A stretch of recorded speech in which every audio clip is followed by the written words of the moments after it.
នេះគឺជាសកម្មភាពរបស់ស្អាតនិងស្អាតរបស់យើងចាខ្លាំងសាហាវស្អាតខំធ្វើក្មួយស្រកគីឡូឲ្យរួចថ្លៃមិញទិញទៅទៀតឲ្យទិញស្បែកជើងឲ្យងូធ្វើការតំណងសាហាវក៏ទៅលើអាសាធ្វើចេញមកតំណងមែន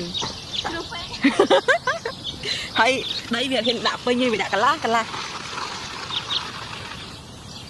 ចានេះគឺជាសកម្មភាពខ្លះមុនថ្ងៃអាពីមុនថ្ងៃចូលនោះមួយថ្ងៃកូនកំឡោះរបស់យើងណាចេញមកហើយណាចេញមកហើយ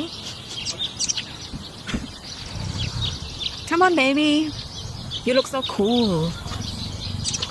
នេះគឺជាសកម្មភាពកូនកំឡោះរបស់យើងកូនកំឡោះដេតផុសម៉ៅផុសស្អាតហើយនឹងមានគេស្អាតច្រើនណាស់គេថាទី1អាសាទី2 slow ទី3ឥឡូវហ្នឹងមានសាច់មានឈាមរូបរាងសមសួនសាហាវសង្ហាតាំងពីក្បាលដល់ចុងជើងដល់ក្បាលស្អុយដល់ក្បាលសង្ហាតាំងពីក្បាលដល់ចុងជើងដល់ក្បាលស្អុយ